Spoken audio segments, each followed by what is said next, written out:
Thank you very much for joining us this lunchtime in the UK, wherever you are around the world. It might be early morning or later in the day.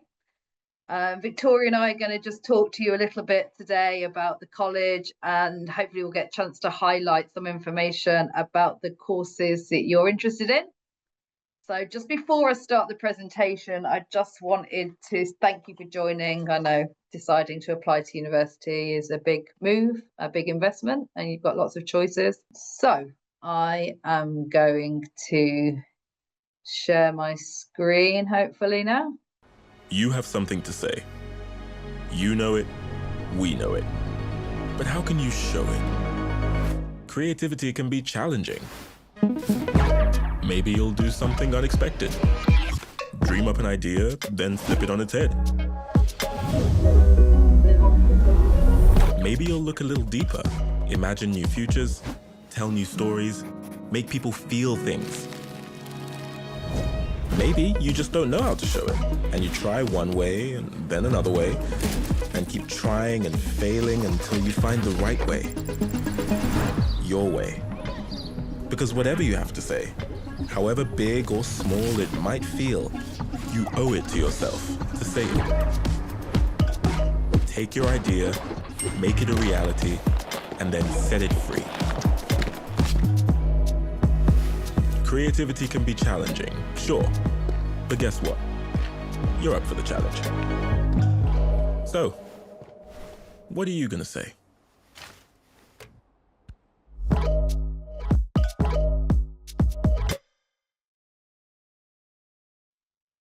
So to introduce myself, I'm Rachel and I work in student marketing and recruitment here. I work with the team who meet students overseas, who meet students within the UK, who review applications and who look after our events.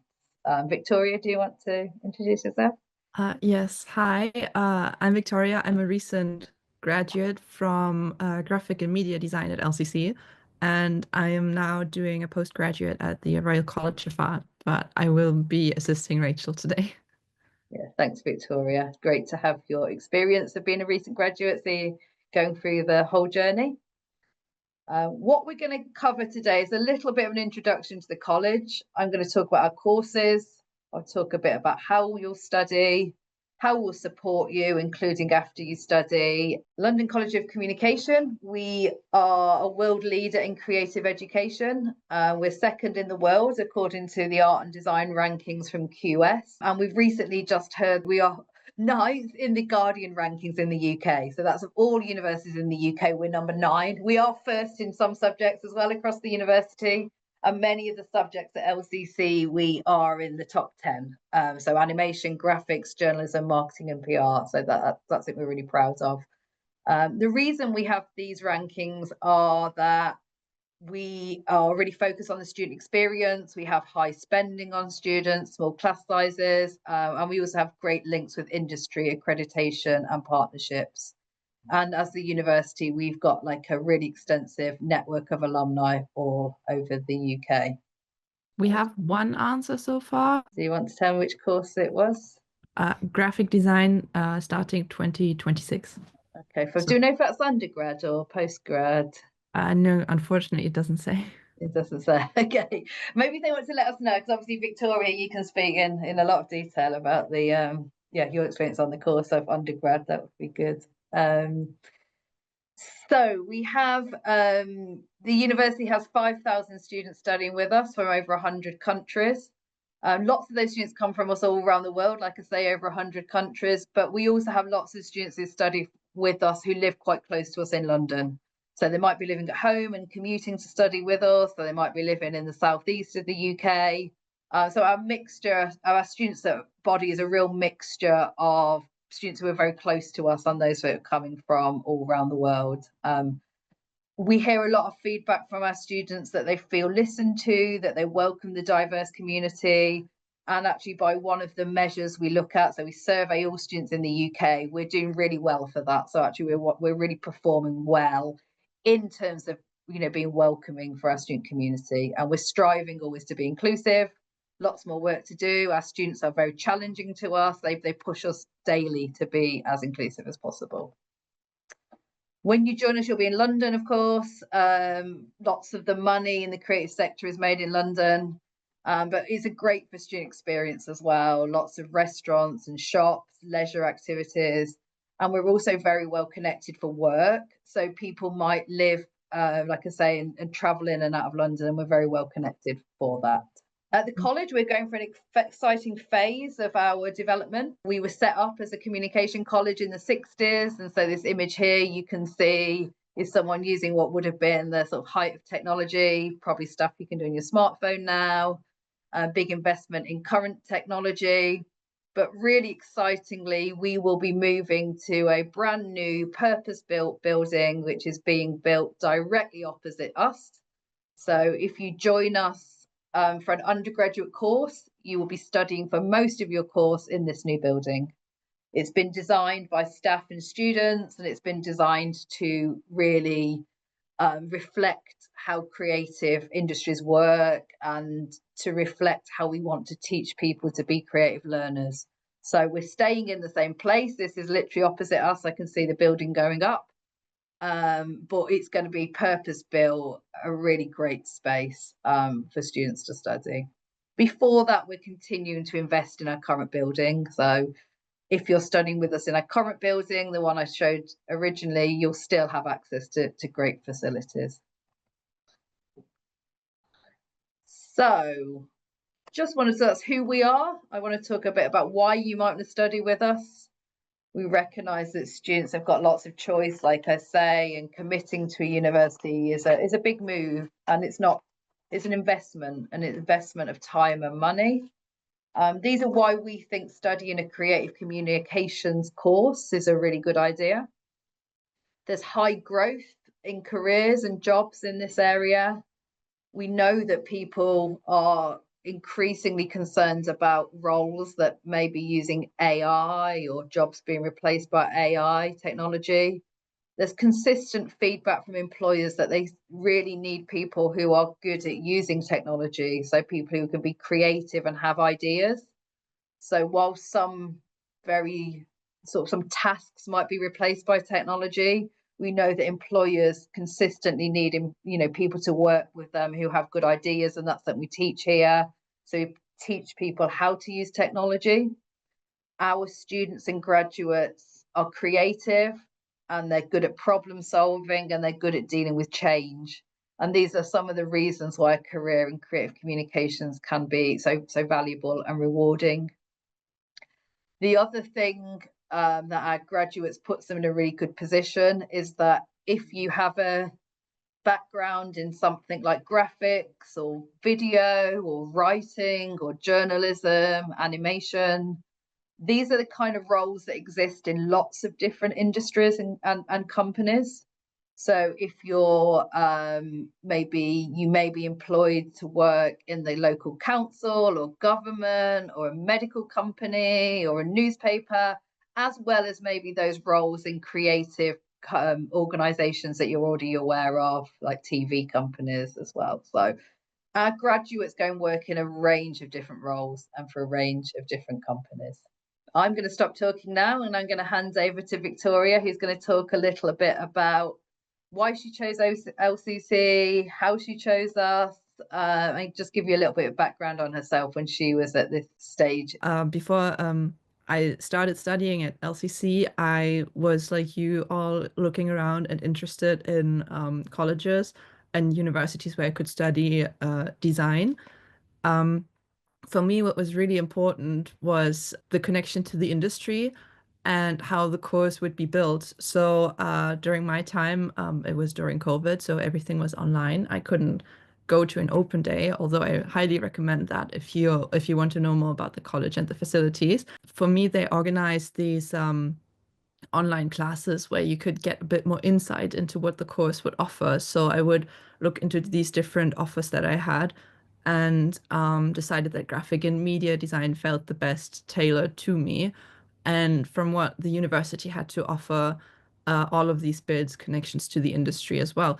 It just seemed the right choice to me, which in the end it turned out it was. And overall, I think it really held its promise of being number 2 of arts universities.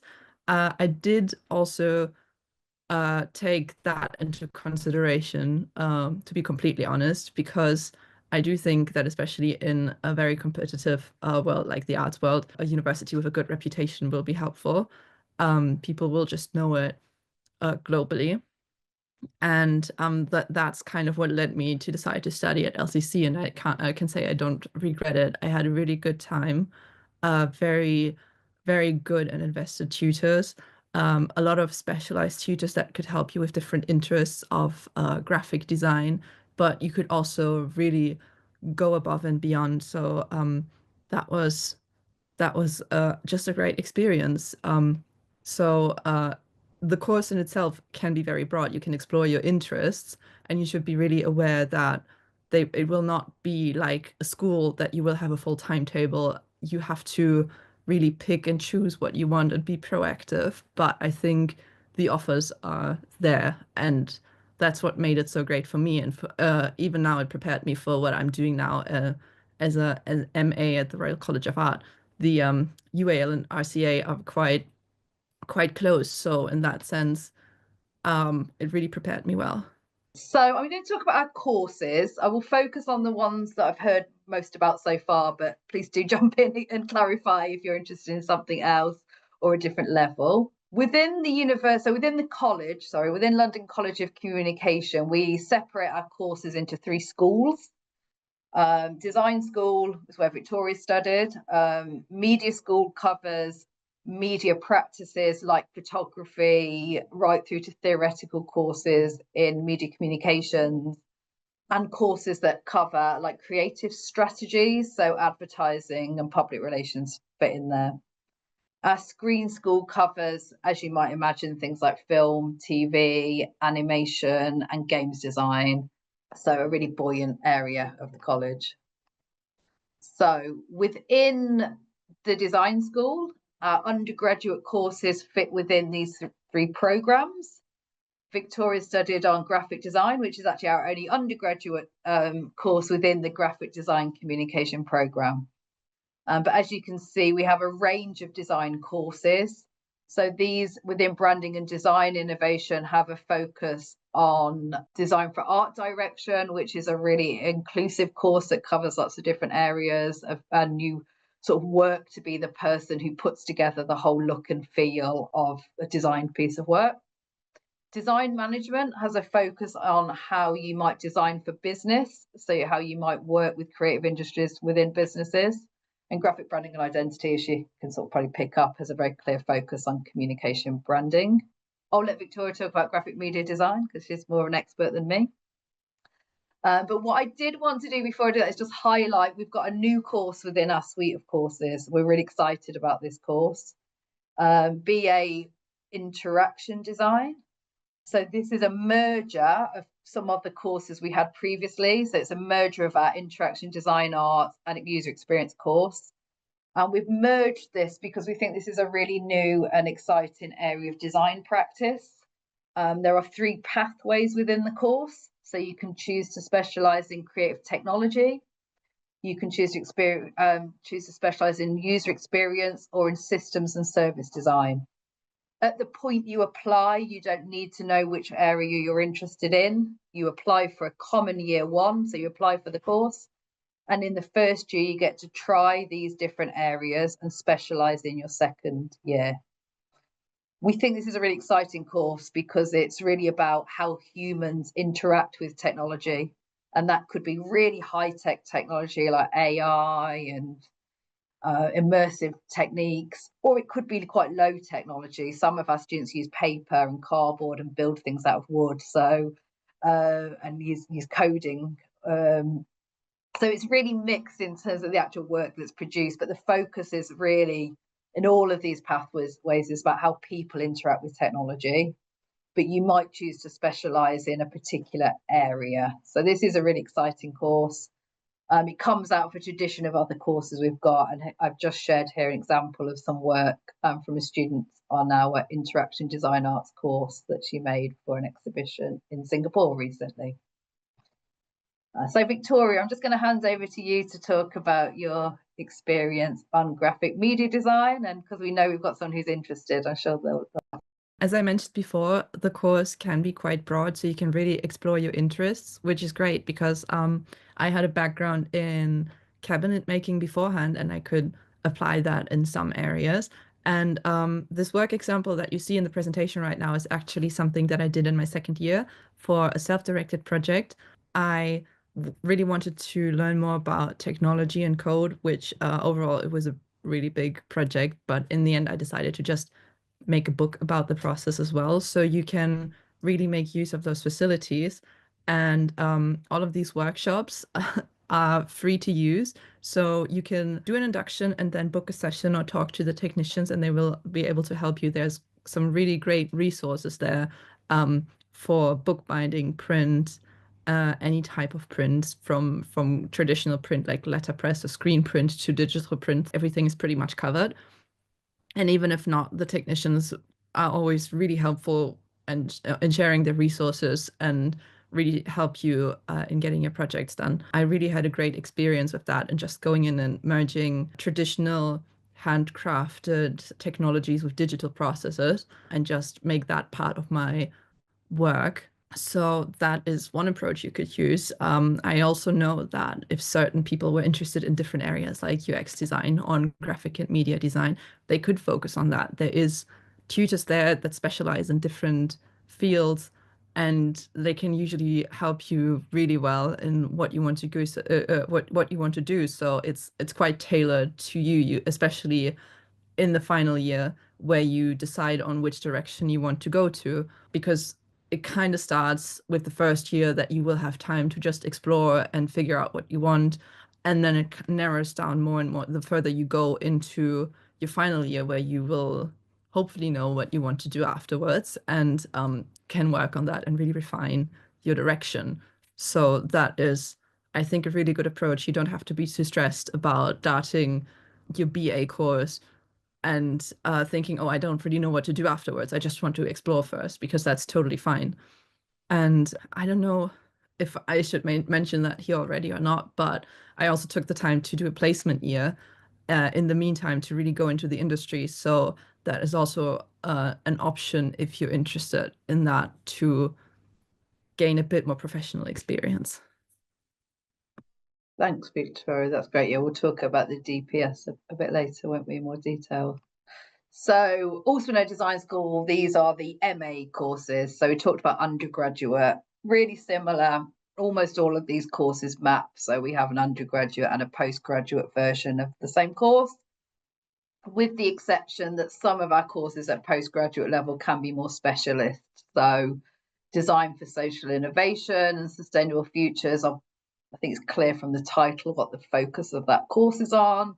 Students tend to come to us having experience of having worked in or run their own businesses, or a real passion for a business which has got social innovation at its core. Interaction design, service design, user experience design sometimes look quite similar. Within those courses, there are some differences, I guess, in terms of the focus.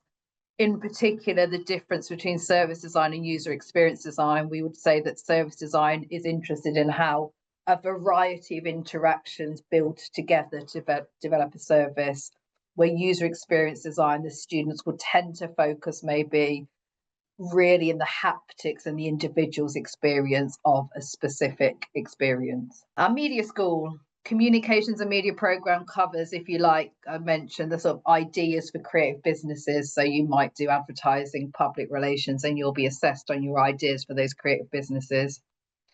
Within journalism and publishing, we have a great offer in encouraging our students to research and report on their own stories from an ethical base. And in particular, our students might work in the local area reporting stories around social issues, but they're also really interested in arts and culture. And then there's the photography programme, which is really strong at the college. And as you can see, we have some different specialisms there. So students on photography in the creative industries, it's more about commercial practice, so working with clients and working on client briefs.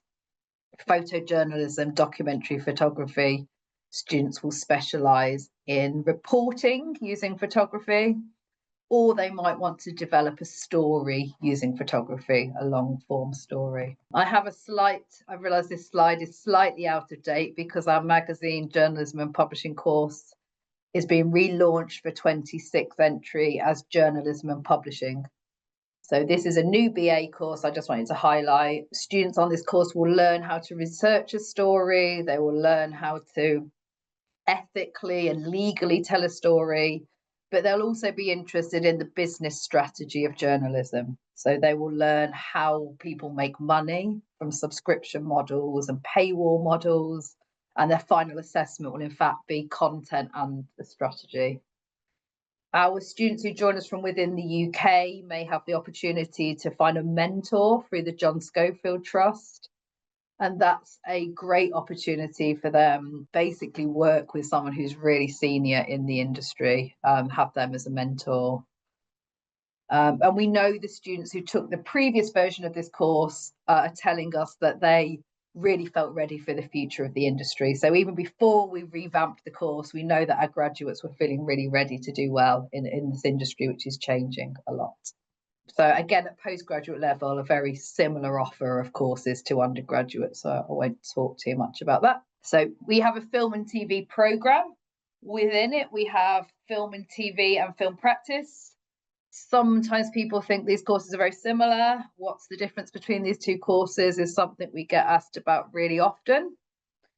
How we normally describe it is we'd say that film practice is really about the art of making a feature film. So the assessment on that course is a contribution to a short feature film. And the students who take this course are really clear they want to go and work in the film industry and make films as a director, a sound artist, a script writer. It's really practical. It's really based around the practice of filmmaking. Film and TV, you will have the opportunity to make films or contribute to filmmaking, but it's much broader. So the kind of work that students produce at the end could be a documentary. We had an excellent documentary actually that's won a couple of prizes for student films about urban bird watching. The show I saw this year, we had some absolutely excellent documentary films made. So that's one of the main differences. On film practice, you would normally do scripted film, documentary filmmaking on film and TV. You might also do chat show formats, so comedy chat shows using a studio, so it's much broader.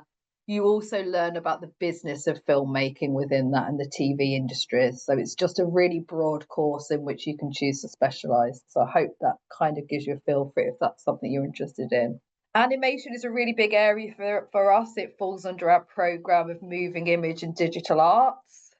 Again, a common question we get asked, like, what's the difference between all of these courses, which look fairly similar at first glance? BA animation is, again, it's quite a broad course. And I'd say that the difference is that the work produced on this course, or the difference compared to other courses, is it's very experimental. So at the shows this year, we had students in BA animation who were creating 3D worlds that you could work through, like quite immersive. Some students will do 2D animation and some will do like rostrum or sort of analog animation. So it's a really broad course. Whereas if you did something like computer animation and visual effects, like right from the get-go, you really know that you want to do something which is about merging computer graphics with film. Likewise, game arts, you know from the start your interest is creating something visual for gaming.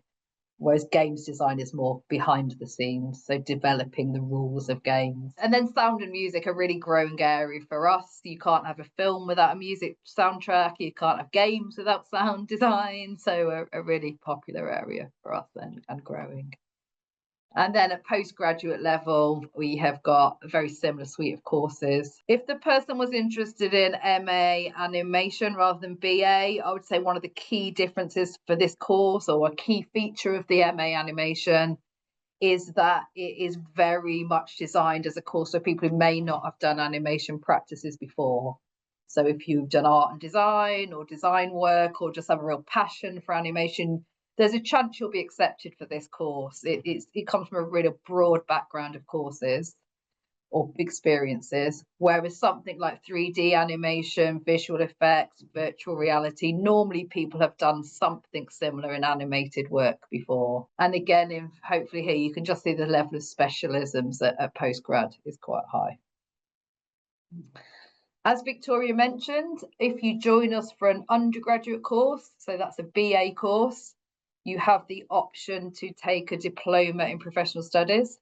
This is a year out of your 3-year course where you can work in industry or with creative brief. And then when you graduate, your degree says you did the degree with a diploma in professional studies. So it is accredited and part of the university, is a learning opportunity as part of the course.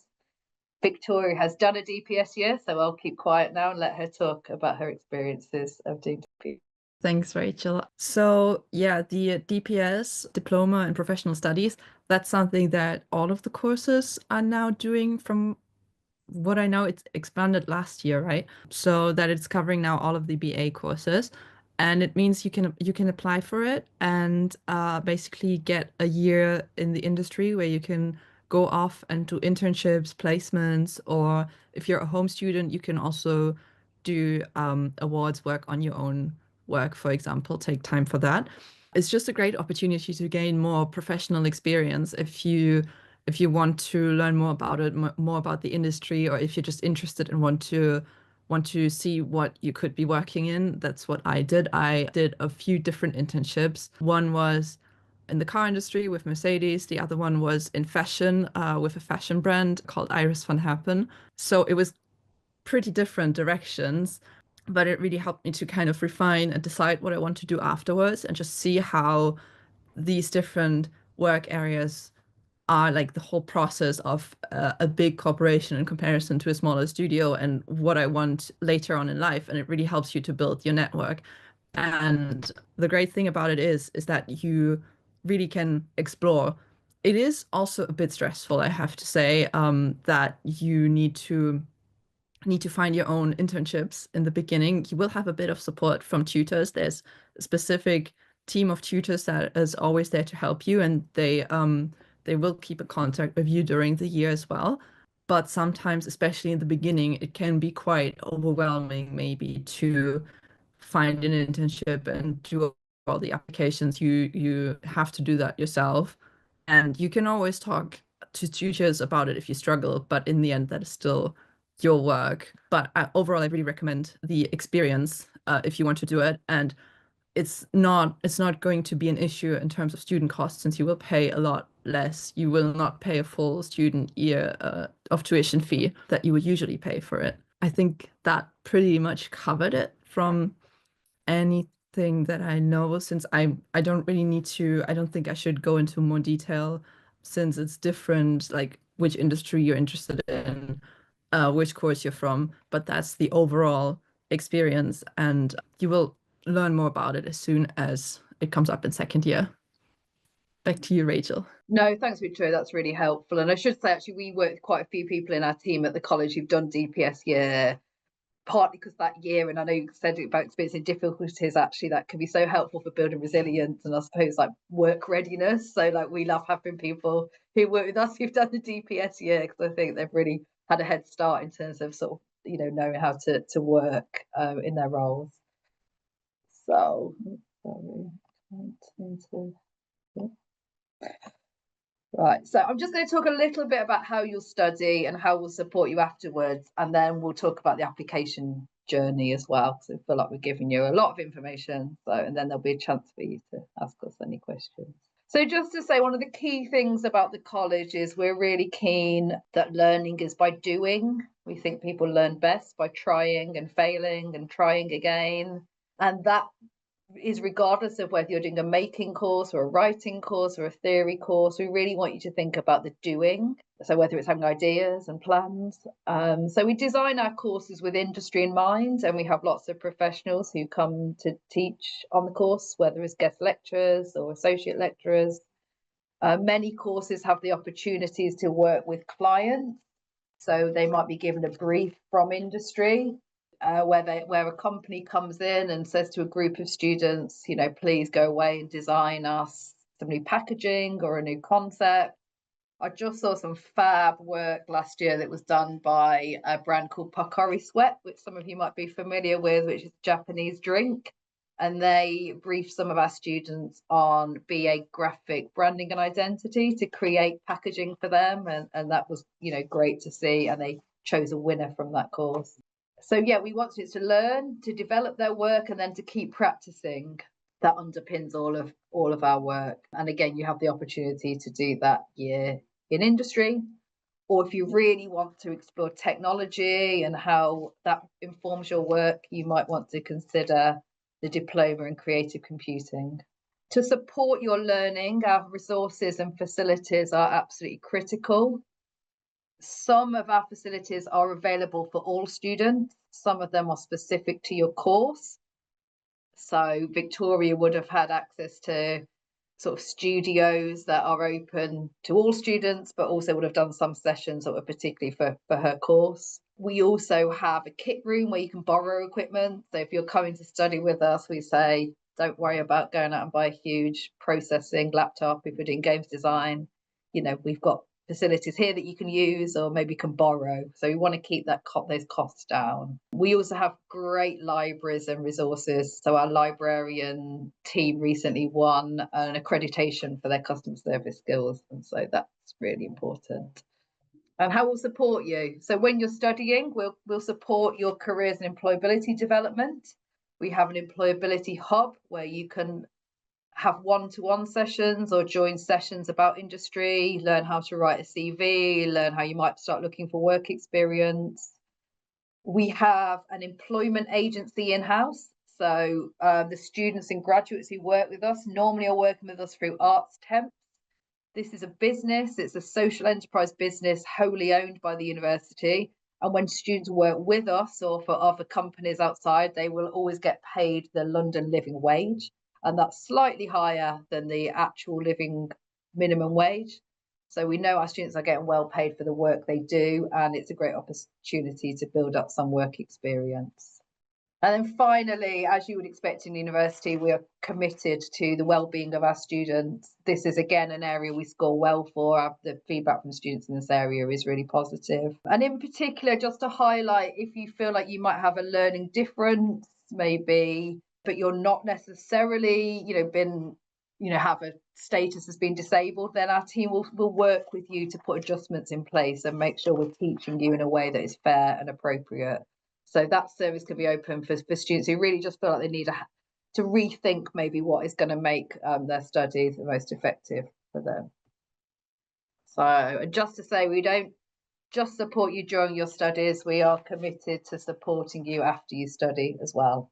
And we have various projects and initiatives that can support you when you graduate. So our careers and employability service is available for 5 years after you graduate. So when you graduate, it's not goodbye. We hope you'll stay with us. You can work for Arts Temps after you graduate. And you maybe have the opportunity to apply to a particular project to showcase your work or develop your work further. So I'm now just going to talk a little about applying to LCC, and then what we'll do is we will see if anyone's got any particular questions they wanted us to answer. If you're interested in an undergraduate course, I would strongly recommend that you consider booking an open day. If you're in the UK, that is. We have open days on the 11th of October and the 22nd of November. That is your absolute #1 opportunity to speak to course leaders and to see the college. If you are applying for an undergraduate course starting next year, you'll need to apply by the 14th of January.